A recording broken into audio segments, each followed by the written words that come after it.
Всем привет, друзья мои, всем здравствуйте.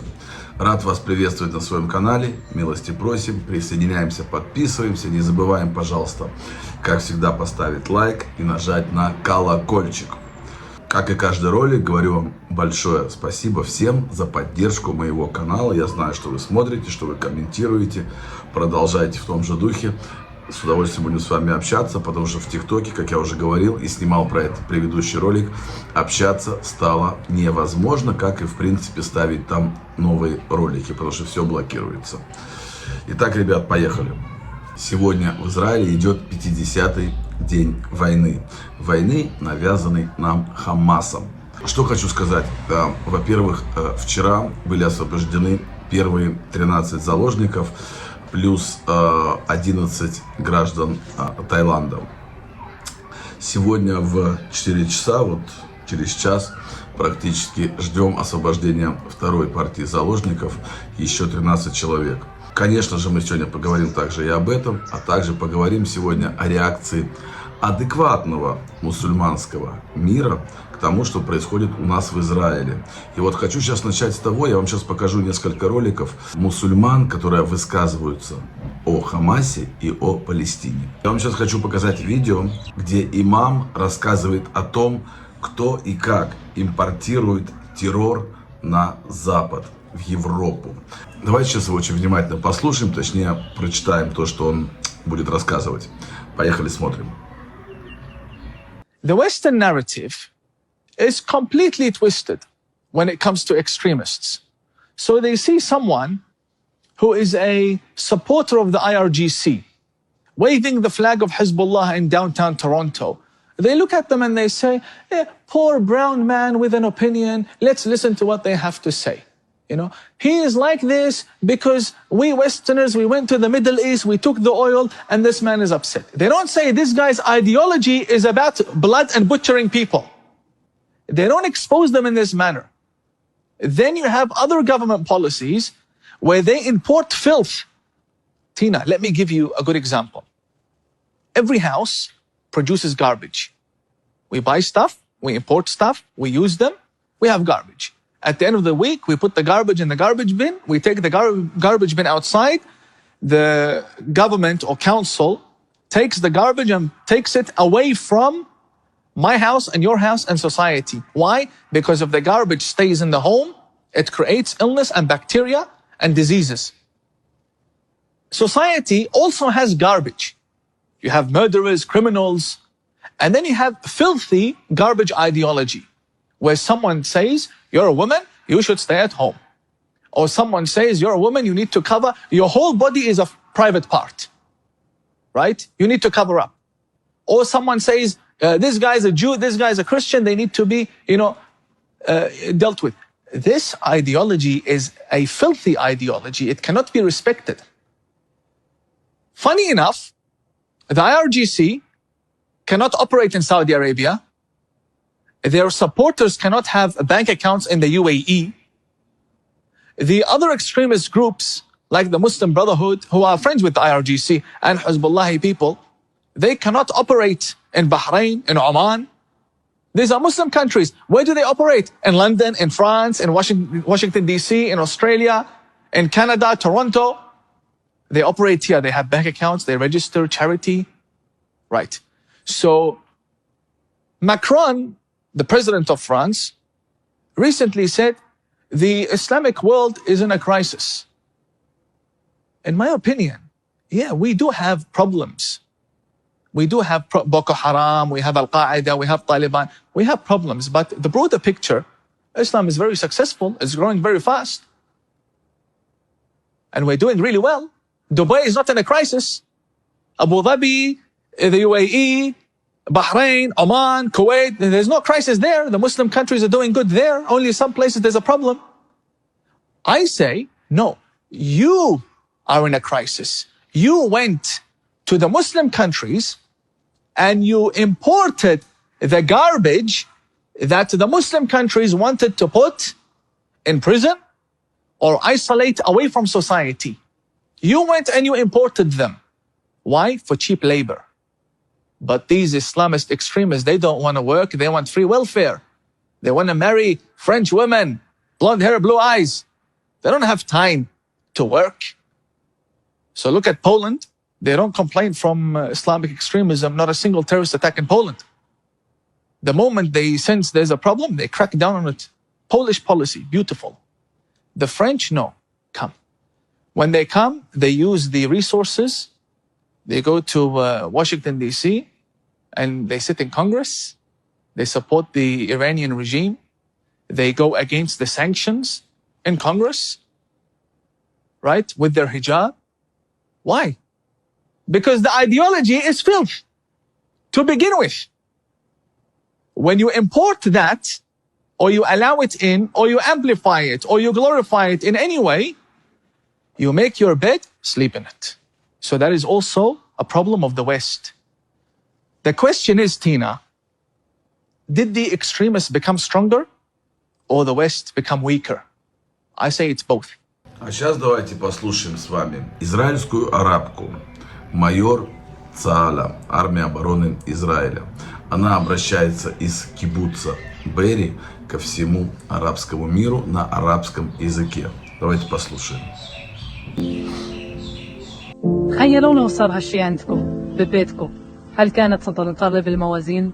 تاريخ 7/10 شاهدنا مجازر دواعش حماس على المدنيين الأبرياء واللي راح ضحيتها أطفال، نساء ومسنين. هاي المجازر تركت في نفس كل بشري وإنسان وجع كبير. أكيد عم تسألوا حالكم شو هالدبدوب يلي بإيدي؟ هذا الدبدوب هو قصة طفل من بين عشرات الأطفال اللي وحوش دواعش حماس قتلتهم بدم بارد. هالطفل البريء اللي كان نايم ببيته في كيبوتس بيري وبدون سابق انذار اقتحمت دواعش حماس بيته، قتلته وحرقت اهله وعائلته وقتلته هو كمان بدون رحمه. الطفل انقتل وما ترك خلفه غير لعبه تتوصل لكل العالم رساله: اوقفوا دعمكم للارهاب.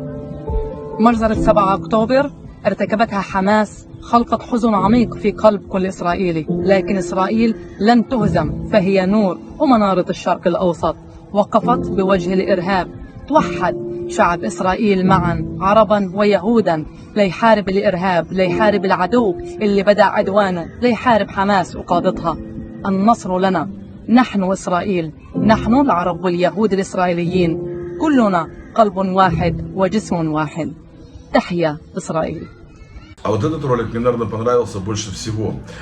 Израильский араб из Хайфы нашел очень хорошее решение для всех арабов, граждан Израиля, которые очень сильно переживают и поддерживают Хамас. Смотрим. هون بالطابق الاول لحظه شوي، فيها هاي العماره بالطابق الاول بتيجي بتختم على الورقه هاي وانت بتتنازل عن جنسيتك الاسرائيليه، مش على انتماء، على جنسيه، على جنسيتك الاسرائيليه. اوكي، ما فيش حاجه تتنازل عن اي شيء تاني، بس عن جنسيتك، عن حقوق الاسرائيليه بس. تتنازلش عن انتمائك، تتنازلش عن بيتك، عن ارضك، عن اي شيء، بس باخذوا منك الهويه والباسبورت وبيعطوك باسبورت فلسطيني او اردني او لبناني، بيعطوك باسبورت. يلا يا كبار، يلا بدنا نشوف مين بده يتنازل. يلا يلا يا اخبار، يلا بدي اشوفكم. دمي فلسطيني، دمي فلسطيني، ذبحتوني. Новоизбранный президент Аргентины Хавьер Милей, большой поклонник Израиля и Украины. На своем первом же интервью он сказал, что он обязательно перенесет посольство Аргентины из Тель-Авива в Иерусалим, потому что у него есть яйца. Давайте, пожалуйста, послушаем да посмотрим то, что говорит новоизбранный президент Аргентины. Поехали.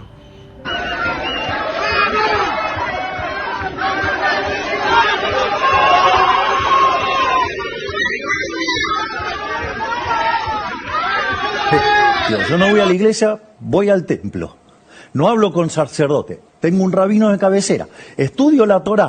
Digamos, se me reconoce internacionalmente como amigo israelí y estudioso de la Torá, que es casi, digamos, como, digamos, estoy a poco, ¿no? De ser judío, decís. Sí, exacto, digo, Sí. solamente me falta el pacto de sangre. Sí, sí, claro, claro. Bueno, si hay alguien que pelea contra eso, soy yo. Claro. Entonces, De hecho, perdón, No, ¿no no, te no. atacan porque Qué tenés momento posiciones fuerte. geopolíticas muy cercanas con Israel? ¿No es al revés? Claro. también me atacan por eso. Bueno, Claro. a ver, Johnny lo sabe, pero una de las cosas que yo propuse, digo, además de alinearme con Israel y con Estados Unidos, una de las cosas que yo dije es, yo quiero mudar la embajada desde Tel Aviv A Jerusalén. a Jerusalén. Jerusalén. Y los que sabemos de qué se trata eso, sabemos lo que implica. Es un lío geopolítico importante. Importante. Está bien, pero digo, yo tengo las... Pero es un... Para hacerlo. Sí, sí, sí. Está claro, ¿no? Está claro. Bueno, sigo porque fue un momento... Wow. Es más, te voy a contar algo. Sí, Si soy presidente, mi primer viaje es a Israel. sí, creo que te lo había escuchado. Antes que a Washington, antes Sí. que ir a ver al fondo. El fondo es otra cosa. El fondo, digamos, es una cuestión, digamos, vinculada a la economía. Esto es una Primero- cuestión política. Viaje- Como simbólico querés ir a Israel. Ok. Sí, exacto. Eh, Ya que me hicieron 357.000 operaciones por las cuales no me pude dar el gusto de ir al Kotel, al muro. El muro de los lamentos. ¿Me comprendés? O sea, por lo menos, digo, siendo presidente no me vas a molestar. Me voy a ir. Но не только в Аргентине, также и в Нидерландах состоялись выборы, где победила партия Герда Вилдерса, который также большой сторонник Израиля и также обещал перенести посольство из Тель-Авива в Иерусалим. Также Вилдерс заявил, что признает Иудею и Самарию Израилем. Сейчас посмотрим с вами маленький ролик. Внимательно смотрим в правый угол. Поехали.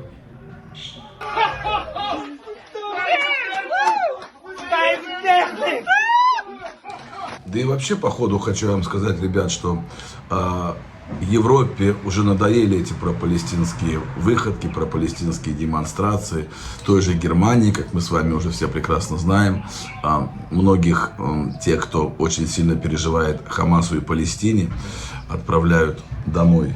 А также на этой неделе по всей Германии прошли обыски в офисах Хамаса.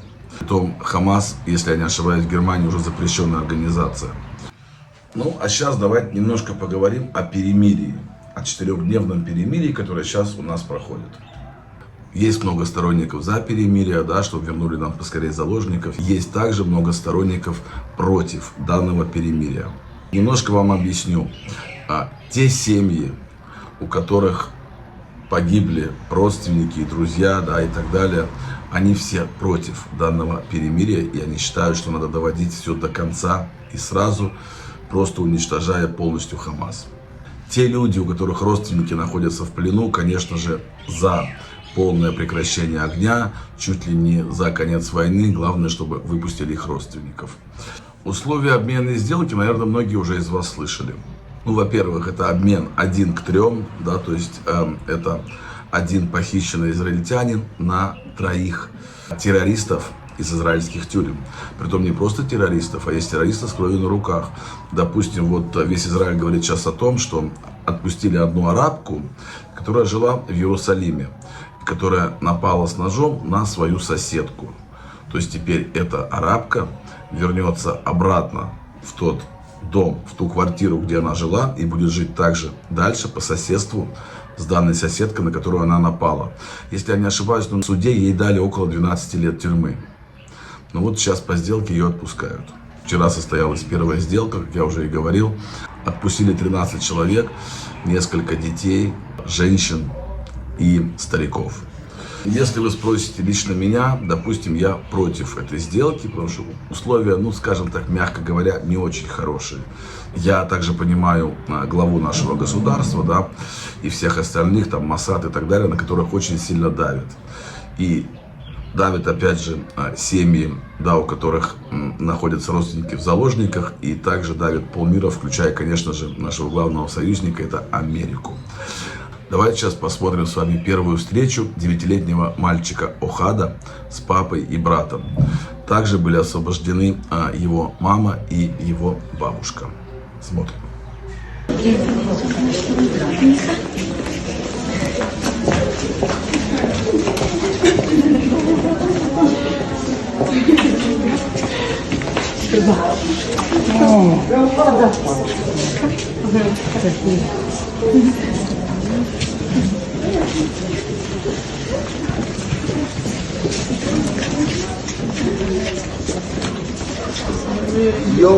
Двухлетняя Авив с ее сестрой Рос вернулись из плена Хамаса вместе с мамой Дарон.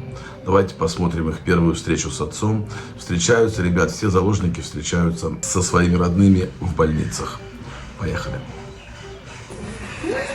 אבל שמו לכם פה מלא בובות, שמו לכם פה מלא צעצועים, מנורות, כל מיני דברים, את לא מבינה כמה דברים שמו לכם פה. כל האנשים האלה הביאו לכם מתנות, הכל פה.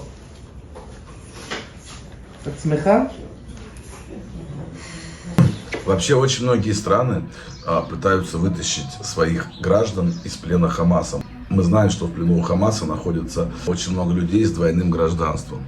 Также есть и похищенные с двойным гражданством россияне. Но Россия не особо топит за то, чтобы их оттуда выпускали. Притом, ребят, даже сегодня Россия выпустила вот такое вот заявление, что ФСБ не видит никаких причин, чтобы расследовать убийство россиян боевиками Хамаса. Мы же помним прекрасно эту знаменитую русскую фразу «своих не бросаем». Ну вот вам, пожалуйста, насчет «своих не бросаем». Отказали, расследовать не будут, добиваться освобождения также не будут. Потому что Хамас их друзья. Хамас, Иран, Корея Северная. Буквально через каких-то 40 минут должны выпустить вторую партию похищенных, еще 13 человек. Затишье пока, да, держится, перемирие пока держится. Вот уже второй день, пока что тихо, ракеты не стреляют. Не стреляют на юге, на севере уже утром сегодня был обстрел. То есть Хизбалла все-таки постреливает сюда. Как говорит армия обороны Израиля Цахал, операция продолжится по истечению этого 4-дневного перемирия и продолжится еще около 2 месяцев до полного уничтожения террористической организации Хамас. На что мы здесь все в Израиле очень и очень надеемся, дабы, чтобы это все не повторялось. Хамас, конечно же, уже празднует свою победу. Но я думаю, очень рано они радуются. Я, правда, так и не понимаю, что они особо празднуют, да, потому что, допустим, в северной части Газы не осталось ни одного целого дома.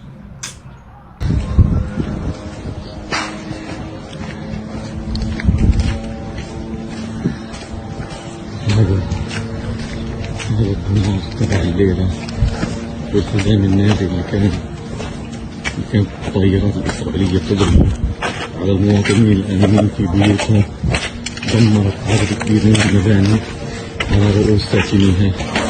زي ما انتم شايفين هنا حي كامل تم تدميره وقصفه. حسبي الله ونعم الوكيل.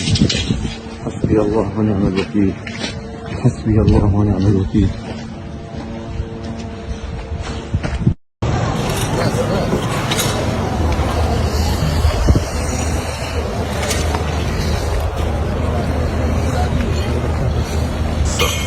Конечно же, под самим сектором Газа есть еще очень и очень много туннелей. 500 километров туннелей под сектором Газа даже за 2 недели уничтожить не так-то просто.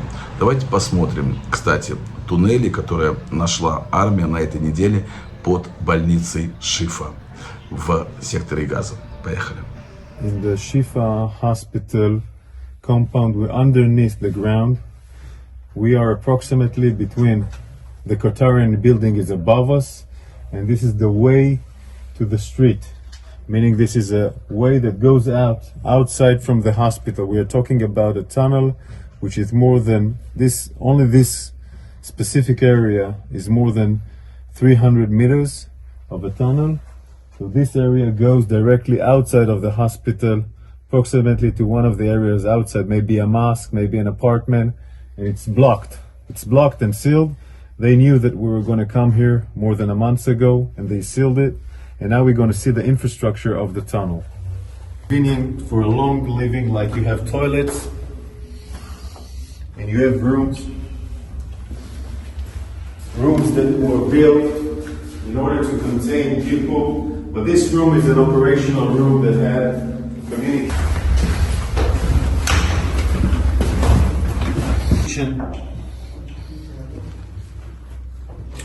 So it will provide them food, water, etc. All these facilities of water and food are coming from the hospital, meaning they're using the hospital infrastructures They're using the hospital infrastructures in order to provide this terror mechanism to stay alive and survive. This is a room, where you can sleep, eat, make command control. It also has an air conditioning. This air conditioning goes above the hospital. One of the reasons that allows us to understand this complex is that we found the engine of the air conditioner, of course, outside, next to the Qatari compound, inside the hospital, electricity, full electricity. The gear that was inside here was evacuated before we entered, but look at the ceiling. This is not just a regular tunnel. This is a high facility compound.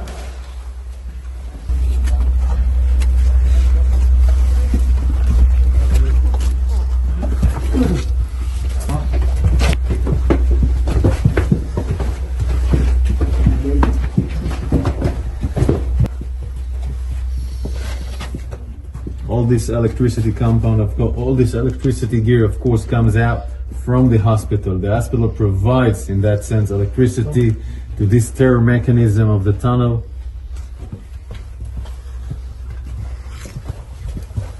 This is the blast. This is the blast door, the one that we opened, where we have seen in the movie that we reached to the blast door. We took us time to open it. We were making sure it's not booby trapped. These blast doors allows them to prevent blasts by our Air Force, meaning it can maintain the preservation of parts of the tunnel to be protected, and also it's part of fighting. So if an enemy reaches to the door, you can fight him through the door. So it's a really sophisticated mechanism in that sense, designed to fight. And all this mechanism above us is a hospital. Above us, patient, wounded, doctors, all being a human shield for this tunnel system here at Shifa Hospital. The communication, the command and control, meaning from those tunnels you can command and control all the terror mechanism waging war outside in Gaza. This is why all the battalion's commander, all the senior commander terrorists came here to command their operation, went outside, went back to the hospital to do command and control.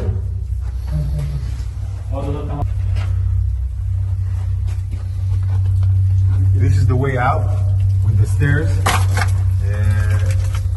This way out, when we entered with the bulldozer, all the sand fell down. So it's not now it's not available to go out. But we will show you, because you remember the movie that we showed with the drone, it ends here. Okay.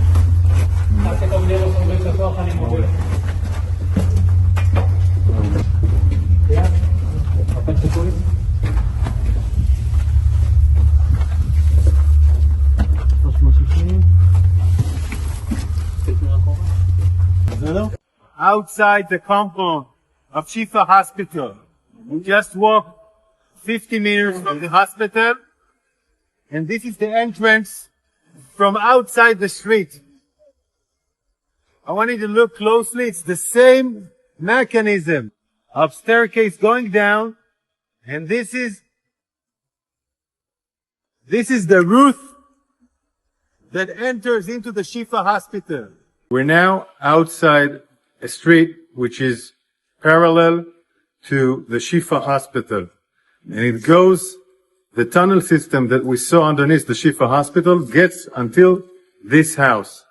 I want to show you it.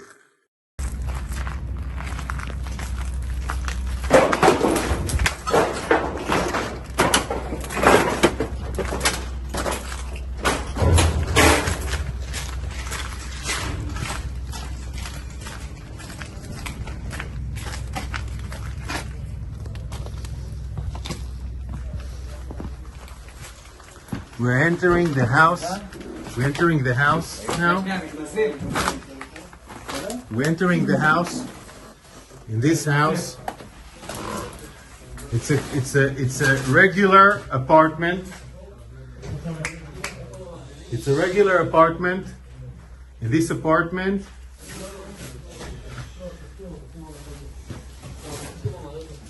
you have gear and equipment. We're entering the room. We're entering the room. Okay, you can see the board. It's like a classroom inside a house. You have the warriors here. Our warriors here are working on the tunnel shaft, and then you can see the tunnel shaft. It was covered with the floor. We had to remove the floor and understand this tunnel shaft. Now we're going down inside the tunnel shaft. Just imagine how people are building tunnels underneath a home in a room that has a classroom. And here you can see we're entering into the tunnel. And the tunnel goes and goes. And then you can see the structure that we already seen of the staircase, a spiral staircase going down into the tunnel that we saw outside the Shifa hospital. And this direction also that brings us to areas which is different from the Shifa hospital, meaning one direction goes to the Shifa hospital, other directions go to different places, different location where the terrorists can move using the safe haven, the human shield of the hospital, the human shield of those regular houses, providing them shelter, held by civilians, and they choose it in the most barbaric and cynical way. In a room,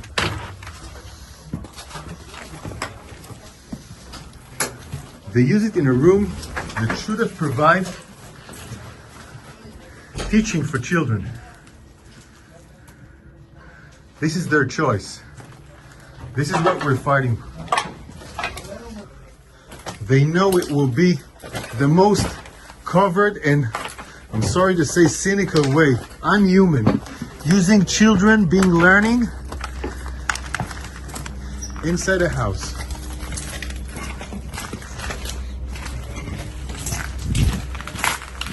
В связи с 4-дневным прекращением огня жители северного сектора Газа решили пойти и посмотреть, что осталось от их домов. Точнее, массово решили вернуться в свои дома, но обнаружили, что там ничего не осталось. И я очень надеюсь, что они поняли, что Израиль и израильтян лучше не злить. Ребят, всем большое спасибо. Оставайтесь со мной. Не забывайте, пожалуйста, подписываться. Ставим лайк, нажимаем на колокольчик. Я всегда с вами. Еще раз говорю, очень вам признателен за то, что вы смотрите, за то, что вы комментируете. Я очень и очень надеюсь, что все заложники будут освобождены.